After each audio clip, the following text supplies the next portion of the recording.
KVS PGT computer science MCQ के सभी video sessions को देखने के लिए आप मेरे चैनल टेक टिप नाउ को YouTube में ओपन करें। इसके लिए मैं सबसे पहले YouTube ओपन करता हूं। सो this is YouTube home page. मैं यहां पे टाइप करता हूं टेक टिप नाउ और आप इसे सेलेक्ट करें।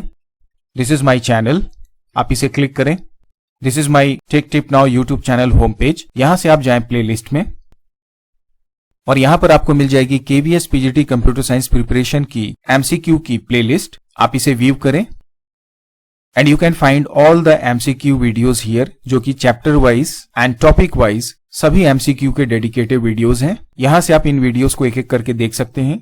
हो सकता है जब तक आप इसे देख रहे हो तब तक और भी बाकी सारी वीडियोस इसमें अपलोड हो चुकी हों। आप इस वीडियो के डिस्क्रिप्शन बॉक्स को भी चेक करें, वहां पर भी हमने इस KVS PGT कंप्यूटर साइंस की प्लेलिस्ट की लिंक और इसमें मौजूद सभी वीडियोस के लिंक को डाल दिया है। वहां से जाकर भी आप इन वीडियोस को या इस प्लेलिस्ट को ओपन कर सकते हैं। Alright, so the question number 1, that is question number 386 for this session, for this structured query language, is asking that which of the following is not an SQL command. इनमें से कौन सा SQL command नहीं है? That is create database, create table, create query या show table. So the correct answer would be option number C, because create database को use करके आप database डिजाइन करते हैं, create table मतलब टेबल क्रिएट करने के लिए, एंड शो टेबल का इस्तेमाल करते हैं हम किसी भी टेबल के स्ट्रक्चर को देखने के लिए। क्रिएट क्वेरी के नाम से कोई भी कमांड SQL में अवेलेबल नहीं है। Let's move to the next question. It is asking that a table can have dash number of foreign keys, 1, 2, many or depends on RDBMS. So the correct answer is what? Many. It should not be like 1 or 2. The reason is, let's suppose there is a table called order. हो सकता है यहां पर एक table हो item, एक table हो customer, एक टेबल हो आपका सप्लायर, और इन सब में अपनी अपनी एक आईडी हो, लाइक आइटम नंबर। इसी तरह से इसमें हो सकता है कस्टमर नंबर, सप्लायर में एक हो सकता है से सप्लायर नंबर। तो इन तीनों का हम डिटेल अपने ऑर्डर टेबल में मेंशन करेंगे। तो यदि आप इन तीनों टेबल को, दैट इज आइटम, कस्टमर और सप्लायर को, इस ऑर्डर से कनेक्ट करेंगे with the help of common field like this item number, C number और सप्लायर नंबर, तो ये तीनों यहां पर क्या हो जाएंगी? फॉरेन की हो जाएंगी। So overall we can say that कि ऐसा कोई जरूरी नहीं है कि किसी पर्टिकुलर टेबल में आप केवल 1 या 2 या 3 ही फॉरेन की रख सकते हैं। It depends upon the requirement actually. So इसमें मेनी का आंसर जो है वो करेक्ट है। Move to the next question.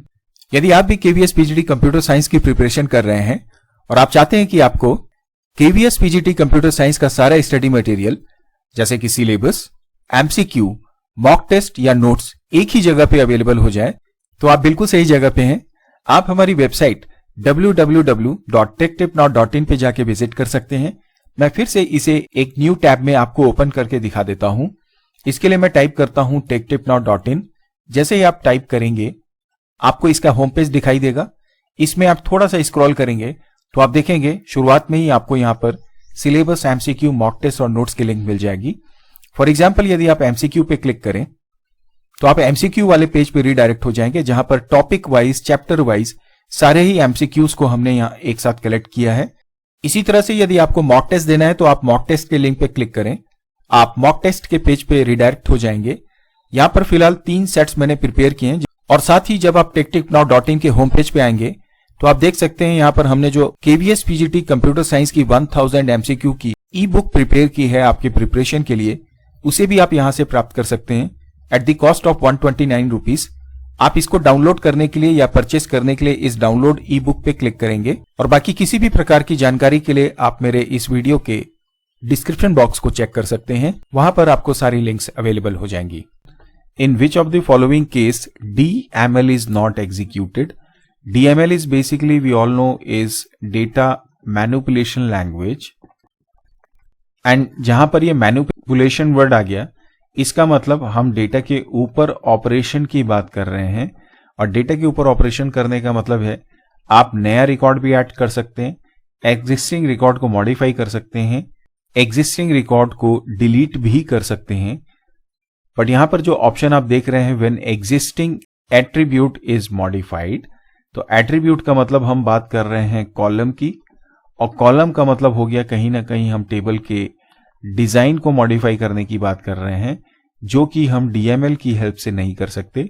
So the correct answer is what your option number C. Next question is asking that which is the correct difference between primary key and what your foreign key. Primary की और foreign की के बीच में इनमें से कौन सा difference सही है? So the first is saying that a table can have multiple foreign key and what your single foreign key, which is absolutely wrong. जैसा अभी हमने देखा कि किसी भी टेबल में एक से ज्यादा फॉरेन की हो सकती हैं, लेकिन किसी एक टेबल में मैक्सिमम आप एक ही प्राइमरी की ले सकते हैं. वेल, प्राइमरी की इज ऑल अबाउट किसी पर्टिकुलर टेबल में रिकॉर्ड को यूनिक बनाने के लिए हम इस्तेमाल करते हैं. रिकॉर्ड यूनिक कैसे बनेगा? जब आप किसी एक पर्टिकुलर कॉलम में प्राइमरी की अप्लाई कर देते हैं. देखिए, एज पर आरडीबीएमएस रूल ऐसा कोई जरूरी नहीं है कि जो भी कॉलम है उसमें जो उसके डेटा है वो डुप्लीकेट नहीं हो सकते. ये बिल्कुल हो सकते हैं.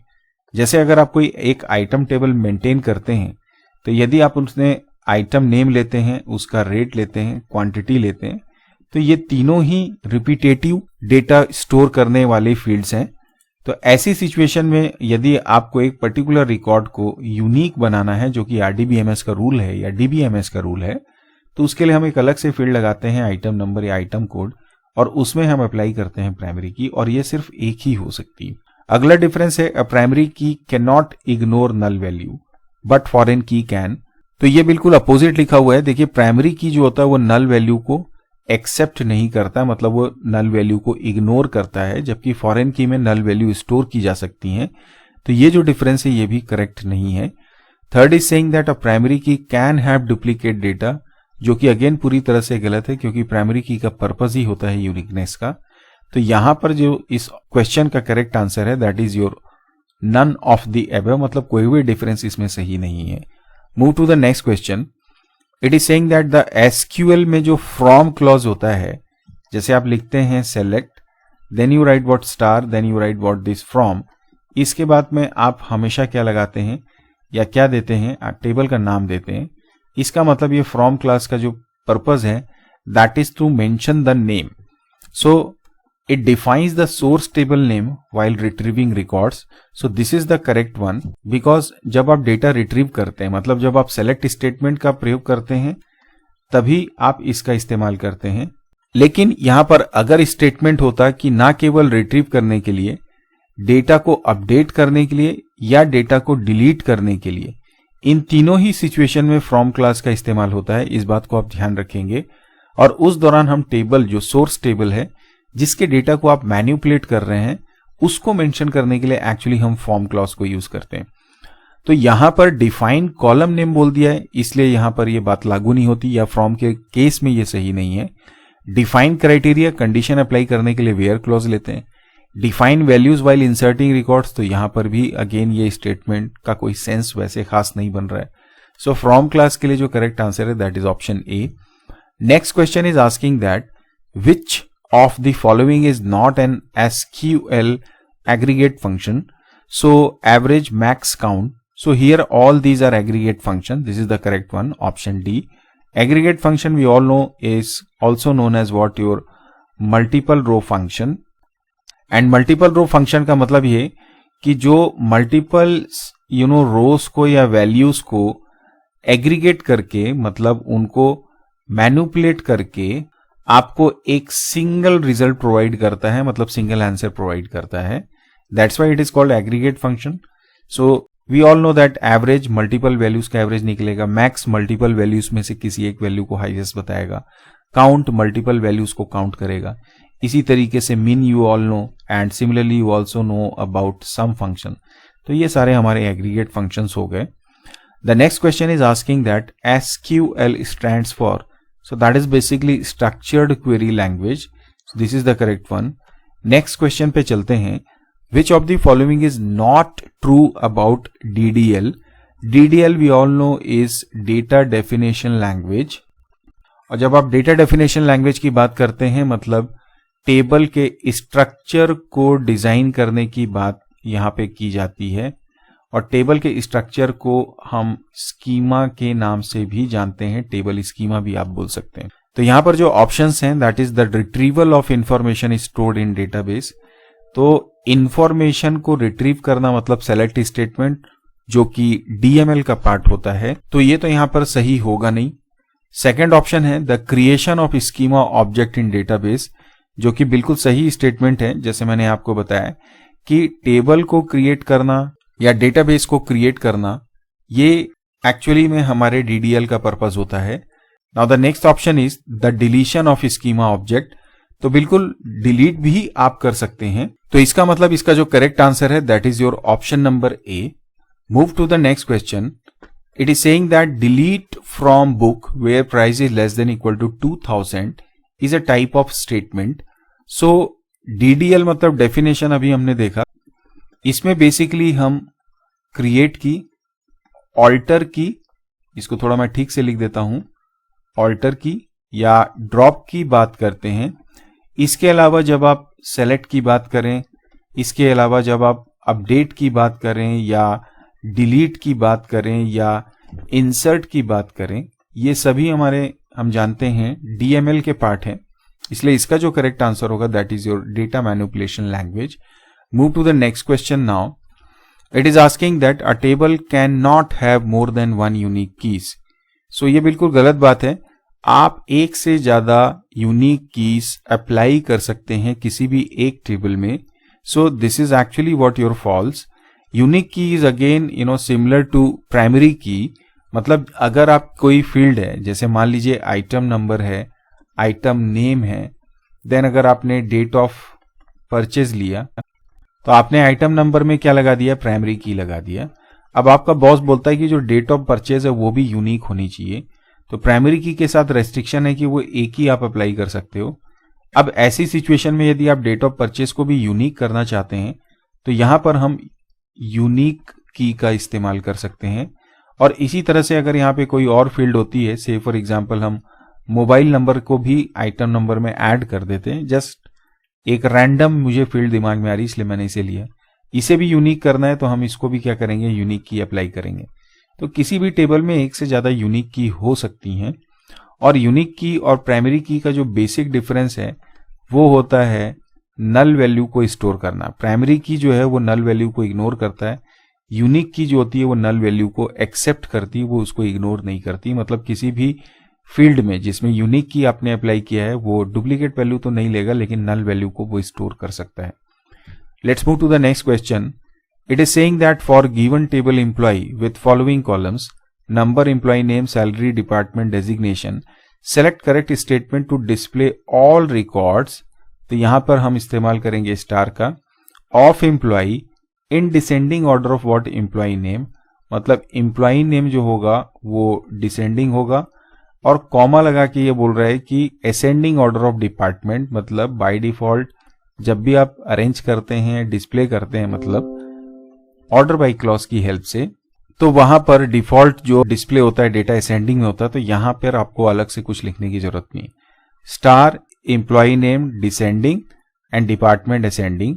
तो इस बेसिस पे select star from employee where order by employee name comma department DESC। जब आप ऑर्डर बाय क्लॉज लगाते हैं और मल्टीपल कीज की बेसिस पे डेटा अरेंज करते हैं तो ऑर्डर बाय क्लॉज सिर्फ आप एक ही लेंगे और जिन कीज की बेसिस पे डेटा अरेंज किया जा रहा है उनको हम कॉमा से सेपरेट करते हैं। तो चूंकि हमको एम्प्लॉई नेम को डिसेंडिंग ऑर्डर करना है इसलिए जो हमारा करेक्ट आंसर होगा वो ऑप्शन सी होगा, ना कि ऑप्शन डी, बिकॉज यहाँ पे employee name DESC comma department लिखा हुआ है। सो this is the correct one. अगला हमारा क्वेश्चन है which of the following is not an SQL constant. इनमें से कौन सा SQL कॉन्स्टेंट नहीं है। तो बेसिकली 5 SQL कॉन्स्टेंट होते हैं जिसमें एक है प्राइमरी की, एक है डिफॉल्ट, एक है चेक, एक होता है जिसे हम जानते हैं नॉट नल के नाम से, और यहां पे लिखा हुआ है इज नल। तो ये इस क्वेश्चन का करेक्ट आंसर है। इज नल नाम का कोई भी SQL कांस्टेंट नहीं हो सकता। तो प्राइमरी की, डिफॉल्ट, चेक, नॉट नल। इसके अलावा यूनिक की का इस्तेमाल आप करते हैं, ये आप जानते होंगे। इसके अलावा फॉरेन की का हम इस्तेमाल करते हैं। All these are your check constant. Let's move to the next question.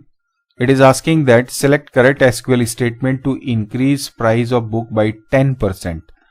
तो 10% प्राइस बढ़ाना है, मतलब सपोज प्राइस जो भी हो तो ओरिजिनल प्राइस 100 रुपए है, इसमें हमको प्लस करना पड़ेगा 100 का 10%, that is price into 10/100। That we can also say is price into what 0.1, तो इसको आप प्लस कर देंगे ओरिजिनल प्राइस में.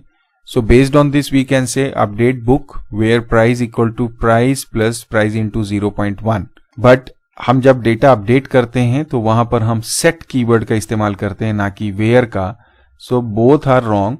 Correct answer would be update book set price equal to price plus price into 0.1. Let's move to the next question. Here it is saying for given table sales what will be output of following code. आपने select किया S name from sales where rank is greater than 4, order by what your S name. तो देखिए rank जो है 4 से ज्यादा तो सिर्फ एक ही दिख रही है, वो है सफिक की. सो आंसर जो आएगा उसमें केवल एक ही आएगा, दैट इज ऑप्शन नंबर ए. और यहाँ पे ऑर्डर करने का तो सवाल ही नहीं पैदा होता क्योंकि एक ही रिकॉर्ड है. अगले क्वेश्चन को देखते हैं. यहाँ पर ये बोलता है ये टेबल है स्टूडेंट नाम का, हमको डिस्प्ले करना है name of student who are getting grade C in either game और SUPW. यहाँ पे दो फील्ड हैं, गेम है, SUPW है. अब गेम का जो ग्रेड है वो आप देखिए यहाँ पे ग्रेड से है, SUPW का जो ग्रेड है दैट इज ग्रेड 1. तो इसका मतलब हम यहाँ पे सेलेक्ट करेंगे स्टार फ्रॉम स्टूडेंट, बट चूंकि कंडीशन हमको ग्रेड वाइज दिखानी है तो गेम का जो ग्रेड है वो होगा C और ग्रेड 1 का भी जो ग्रेड होगा वो C. लेकिन यहाँ पे बोल रहा है आइदर, इसका मतलब दोनों के बीच में लगेगा और ऑपरेटर. बेस्ड ऑन दिस अब नेम ऑफ स्टूडेंट की बात हो रही है, मैंने यहाँ पे सेलेक्ट स्टार को अंडर स्कोर कर दिया. स्टार का मतलब ऑल फील्ड होगा, तो ये दोनों तो यहाँ पे अप्लाई ही नहीं होगा क्योंकि एक ही नेम चाहिए हमको.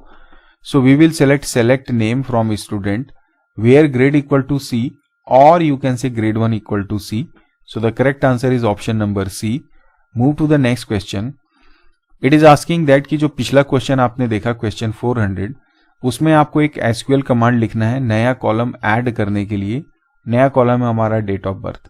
चूंकि ये डेट ऑफ बर्थ है तो ये होगा हमारा डेट टाइप. जब भी आप कोई नया कॉलम ऐड करते हैं एग्जिस्टिंग टेबल में, हम इस्तेमाल करते हैं ऑल्टर टेबल, जो भी टेबल का नाम है. इसके बाद में हम यहाँ पे लिखते हैं ऐड के बाद में जो भी कॉलम का नाम है, फिर उसका जो डेटा टाइप है और अगर कोई कांस्टेंट है तो वो हम अप्लाई करते हैं. Based on this we can say that alter table student add date of birth and उसका डेटा टाइप हमने डेट डाला. So this is the correct one. Move to the next question. For given table, वापस से उसी table में ये बोलता है list different games offered by school. So हमने बोला सेलेक्ट करिए, चूंकि हमको गेम को डिस्प्ले करना है तो सेलेक्ट गेम फ्रॉम हम स्कूल लिख सकते हैं. लेकिन हो सकता है जो गेम हो उसके अंदर जो वैल्यूज हो डुप्लीकेट हो, तो हमें यूनिक वैल्यू डिस्प्ले करनी, इसलिए हम सभी जानते हैं हम इस्तेमाल करेंगे यहाँ पे डिस्टिंक्ट कीवर्ड का. तो इसका जो करेक्ट आंसर होगा that is option number C.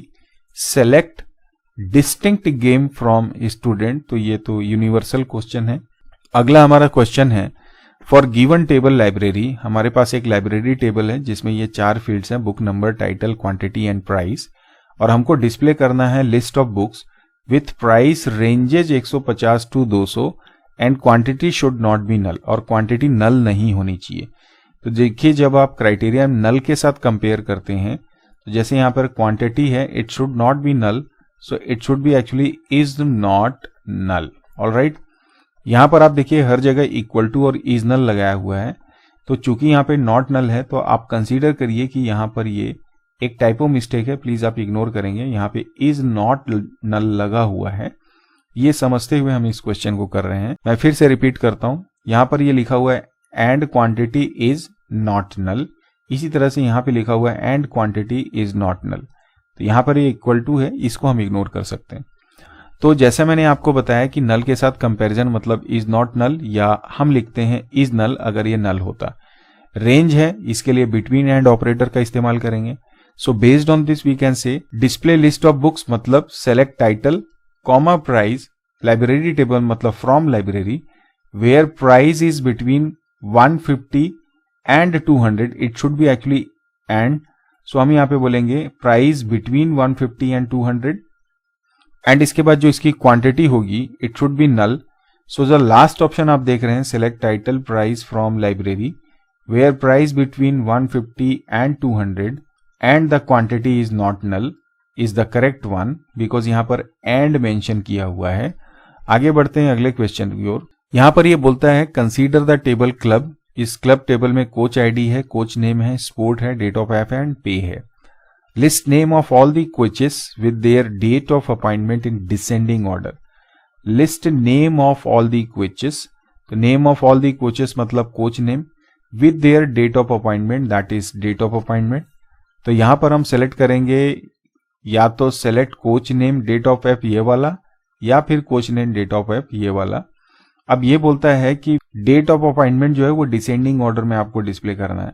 So it means descending order मतलब DESC, by date of appointment ये ऑर्डर बाई क्लॉज हमने यहाँ पे सही ऑर्डर में लिखा है। So the correct answer is what your option number B. Move to the next question. An attribute A of data type varchar 20 has the value Keshav. varchar data type है एक particular column का ए का जिसमें हमने डाला केशव, और दूसरा एक हमारे पास कॉलम है बी और उसका डेटा टाइप है char 20 और इसमें हमने डाला मीनाक्षी। तो how many characters are occupied in column A, that means attribute A, and attribute B मतलब कॉलम बी। तो देखिए कॉलम ए है varchar, तो इसमें हमने डाला केशव मतलब 3 और 3 6 कैरेक्टर ही आ गया। तो varchar वेरिएबल लेंथ है, मतलब जितना आपने डाला उतना ही मेमोरी में स्पेस ऑक्यूपाई करेगा, मीन्स नंबर ऑफ कैरेक्टर्स के अकॉर्डिंग। तो चूंकि ये 6 है तो ये 6 ही होगा। दूसरा बोलता है मीनाक्षी की जो लेंथ है दैट इज 3 3 6 3 9, लेकिन चूंकि ये कैरेक्टर टाइप का है और इसका साइज 20 है मतलब it is always fixed.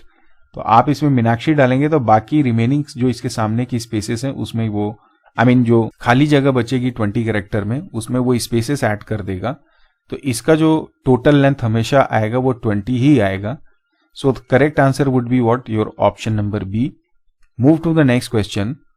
It is asking that select distinct department name from employee. तो ये कॉमन क्वेश्चन है, सीधे सीधे हम जब आप डेटा रिट्रीव करेंगे तो वो यूनिक डिपार्टमेंट नेम को डिस्प्ले करेगा।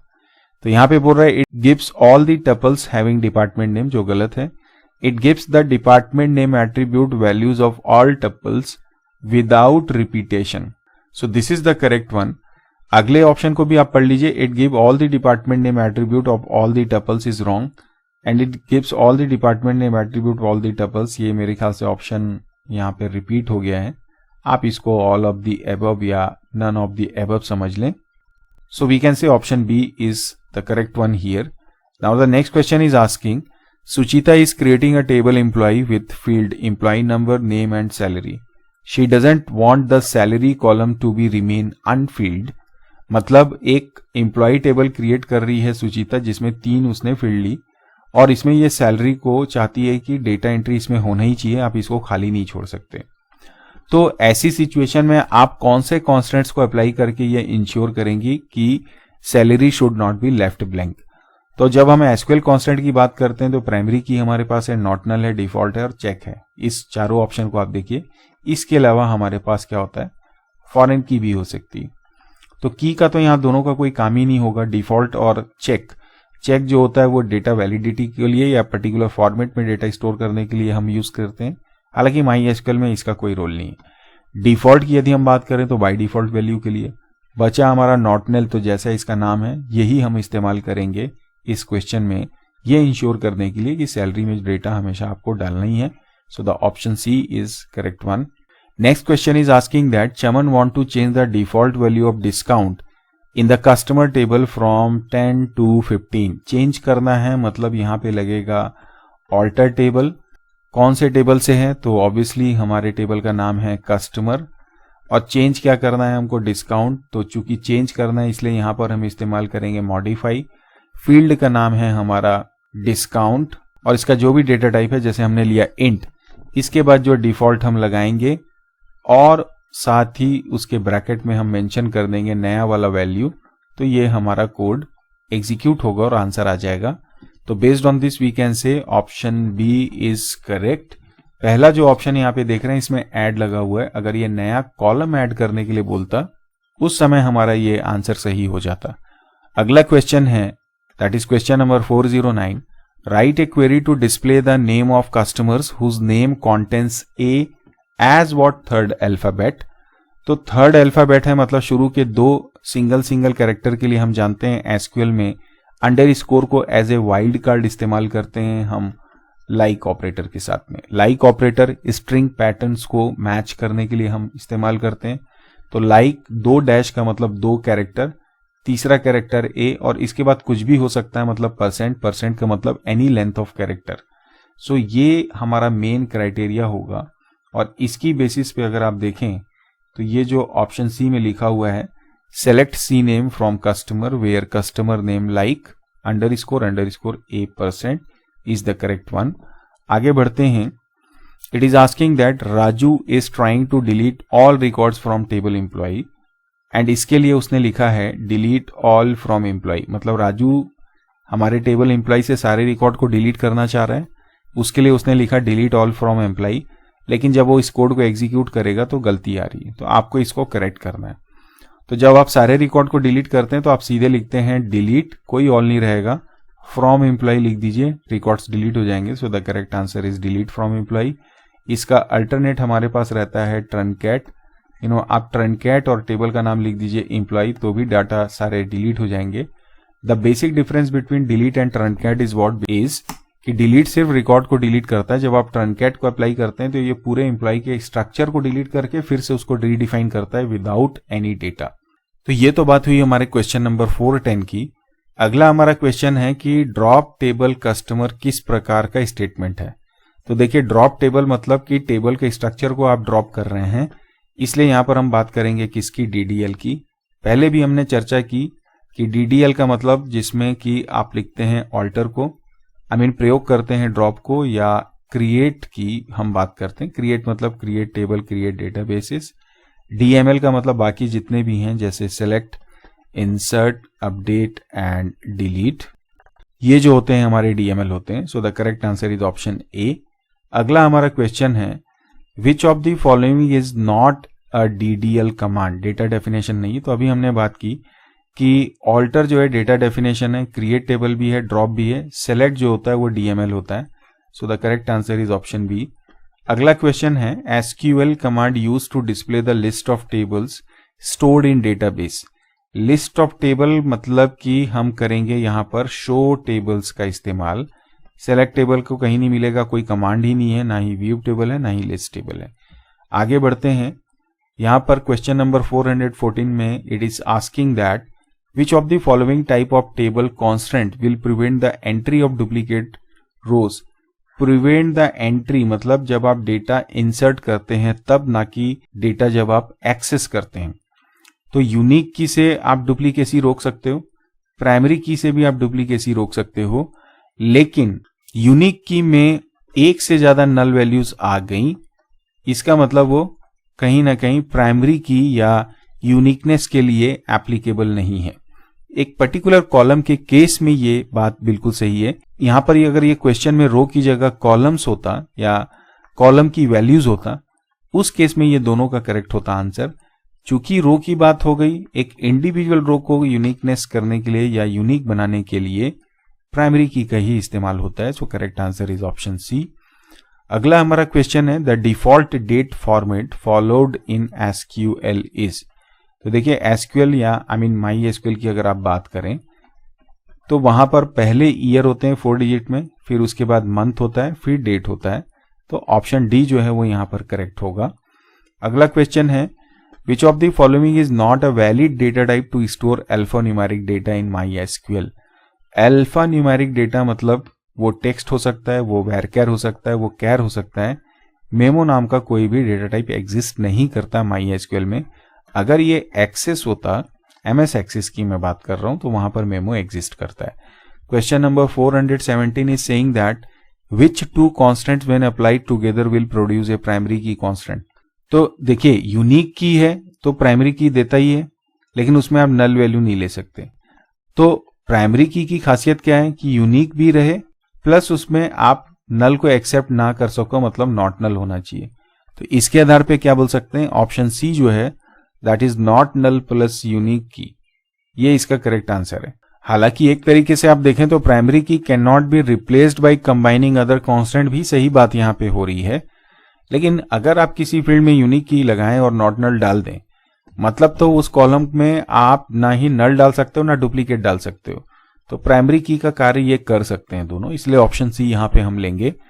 अगला क्वेश्चन है to store mobile number in a table which data type should be preferred. अब डेटा टाइप की जब बात आती है मोबाइल नंबर को लेके तो नंबर है, तो नंबर है मतलब इंटीजर हम सोचते हैं, तो बिल्कुल सही हो सकता है। लेकिन इस नंबर की खास बात यह है कि इस नंबर को कभी भी आप मैन्युपुलेट नहीं करते, हमेशा इस नंबर को हम डेटा के सर्च में एज ए रेफरेंस क्या करते हैं, प्रयोग करते हैं। और जब रेफरेंस लिया जाता है इसका तो वी वुड सजेस्ट कि हमें क्या लेना चाहिए, कैर लेना चाहिए। कैर इसलिए लेना चाहिए क्योंकि कैर मतलब फिक्स साइज, और मोबाइल नंबर जो होता है जनरली हमारे देश में तो 10 डिजिट का ही होता होगा, अगर मैं गलत नहीं हूं तो। अगर मैं गलत हूं तो प्लीज मुझे आप करेक्ट करें। तो ये फिक्स लेंथ है, इसलिए हमें यहाँ पे कैर एन ही लेना चाहिए, या लेना इसका करेक्ट आंसर होगा। आगे बढ़ते हैं। Reena wants to see the field name and its data type of table department, what code she should write. अब रीना को किसी टेबल के स्ट्रक्चर को देखना है उसके डेटा टाइप के साथ में, तो यहां पर हम इस्तेमाल करेंगे डिस्क्राइब कमांड का या डिस्क्राइब डिपार्टमेंट। इस कोड को एग्जीक्यूट कर दीजिए, आंसर आपको मिल जाएगा। डिस्क्राइब करने से क्या होगा, एक्चुअली टेबल क्या है, टेबल में कौन कौन सी फील्ड है वो आपको बताएगा, उसका डेटा टाइप क्या है वो आपको दिखाएगा, क्या उसमें कोई कांस्टेंट लगा है, कांस्टेंट का मतलब प्राइमरी की, नॉट नल, डिफॉल्ट। तो वो सारा स्ट्रक्चर को क्या करता है आपका डिस्क्राइब मेथड एक्सप्लेन करके दिखा देता है। एक्सप्लेन नहीं मतलब डिस्प्ले कर देता है। अगला हमारा क्वेश्चन है Jaikaran want to remove primary key assign to book ID from book table. Primary key को अगर आप किसी टेबल से हटाना चाहते हैं, ऑल्टर टेबल कमांड का इस्तेमाल करेंगे, सीधे लिखेंगे टेबल का नाम और उसके बाद सीधे लिखते हैं ड्रॉप प्राइमरी की। इसके अलावा जितना भी यहाँ पे है सब गलत है। करेक्ट आंसर क्या है, alter table book drop primary key, क्योंकि इसका रीजन ये है कि प्राइमरी की तो आपके टेबल में सिर्फ एक ही होती है, इसलिए उसको ये बताने की जरूरत नहीं है कि प्राइमरी की इस पर्टिकुलर फील्ड में लगा है तो इसको आप डिलीट करो। हाँ, फॉरेन की केस में ये बात लागू होती है, वहां पे आप बता सकते हैं। आई गेस आपको समझ में आ रहा होगा, तो इसलिए ऑप्शन सी हम यहाँ पे लेंगे। अगला हमारा क्वेश्चन है which of the following is not a valid operator used in SQL to set criteria. जब आप कोई क्वेरी बनाते हैं with the help of select statement और कंडीशन अप्लाई करने के लिए जब आप वेयर क्लॉज का इस्तेमाल करते हैं, तो यहाँ पर इनमें से कौन सा ऑपरेटर आपको लगता है सही नहीं है, जो नहीं किया जा सकता है एसक्यूएल में प्रयोग। इन बिल्कुल सही है, लाइक सही है, इज नॉट नल भी बिल्कुल सही है। डबल इक्वल टू का प्रयोग आप एसक्यूएल में कहीं पे भी नहीं करते हैं। ये किसी प्रोग्रामिंग लैंग्वेज में, चाहे वो सी हो चाहे जावा हो, वहां पर इसका इस्तेमाल किया जाता है। आगे बढ़ते हैं और बात करेंगे write SQL command to display name of all the employees containing a as a substring. A as a सब स्ट्रिंग मतलब इसके आगे भी कुछ भी नंबर ऑफ कैरेक्टर्स हो सकते हैं, बाद में भी कोई भी नंबर ऑफ कैरेक्टर हो सकते हैं। इसलिए जब आप क्राइटेरिया मेंशन करेंगे तो फिर से लिख देता हूं, परसेंट लगाएंगे, 2 बार ए लगाएंगे, फिर परसेंट लगाएंगे। So based on this we can say option C is correct. आगे बढ़ते हैं। It is saying that is question number 423, Supriya has following code to insert a record in table salesman but he is getting error, she is getting error actually, help her in writing appropriate code. अब insert मतलब Supriya, question ये बोलता है कि सुप्रिया एक data insert कर रही है सेल्समैन टेबल में, तो इसके लिए इंसर्ट कमांड वो इस्तेमाल करेगी। तो उसने लिखा है इंसर्ट एम्प्लॉई वैल्यूज, ब्रैकेट में जो भी वैल्यूज उसने डाली, बट ये सही नहीं चल रहा है। तो आप देखें जब आप इंसर्ट कमांड इस्तेमाल करते हैं, we always take insert into employee and उसके बाद में हम लिखते हैं वैल्यूज, देन जो भी वैल्यूज आपको देनी वो देते हैं, सेमीकोलन से ऐड करते हैं। तो हमने यहाँ पर इनटू को नहीं लगाया है। So based on this you can say insert into employee values, bracket में जो भी वैल्यूज हमने पास किया। So this is the correct answer, option D. अगला हमारा क्वेश्चन है select star from employee is what. तो सेलेक्ट कमांड है, हम पहले भी कर चुके हैं, it is data manipulation language. Move to the next question now. Here it is saying that DDL stands for, हमने पहले भी डिस्कस किया, that is database definition language, sorry data definition language, please आप इसे इग्नोर करें। अगला question है 426, that is DML is what, so data manipulation language, that is option B. Now the next is char and varchar n are used to store what. So char is for fixed length, varchar is for variable length, so we can say option B, it is fixed length and this is what your variable length data. All right, the next question is your which of the following provide the ability to query information from the database and insert tuple into delete tuples from and modified tables. तो इनमें से कौन सा है जो किसी table में select query मतलब सेलेक्ट स्टेटमेंट, डेटा इंसर्ट करने के लिए इंसर्ट स्टेटमेंट, डिलीट करने के लिए डिलीट, मॉडिफाई के लिए हम इस्तेमाल करते हैं अपडेट। तो इंसर्ट, अपडेट, डिलीट, सेलेक्ट मतलब हम बात कर रहे हैं डेटाबेस मैनिपुलेशन लैंग्वेज की। सो ओवरऑल ये थे हमारे स्ट्रक्चर्ड क्वेरी लैंग्वेज के बेसिक क्वेश्चंस जो अभी हमने इस सेशन में डिस्कस किए। अगले सेशन में हम बात करेंगे MySQL फंक्शंस की, जिसमें जितने भी MySQL से रिलेटेड फंक्शंस और कुछ क्वेरी से रिलेटेड क्वेश्चन हम देखेंगे। आज के सेशन को यहीं पे एंड करेंगे, बट उससे पहले मैं आपसे रिक्वेस्ट करूंगा कि प्लीज़ यदि आपने अभी तक मेरे चैनल को लाइक, शेयर और सब्सक्राइब नहीं किया है तो प्लीज़ सब्सक्राइब करें। सब्सक्राइब करके हमें हेल्प करें ग्रो करने में, ताकि हम और बेहतर वर्क कर सकें आप सभी के लिए, और ऑल्सो एक मोटिवेशन भी हमें मिलती है कि वी शुड गो अहेड। सो चलिए इसी उम्मीद के साथ सेशन को एंड करेंगे। नए सेशन में मिलेंगे, नए चैप्टर, नए सॉल्यूशन, नए कॉन्सेप्ट के साथ में। Till then keep practicing, keep learning and do keep watching my channel. Thank you for watching this video, and please again don't forget to like, share and subscribe this video. Bye bye and take care.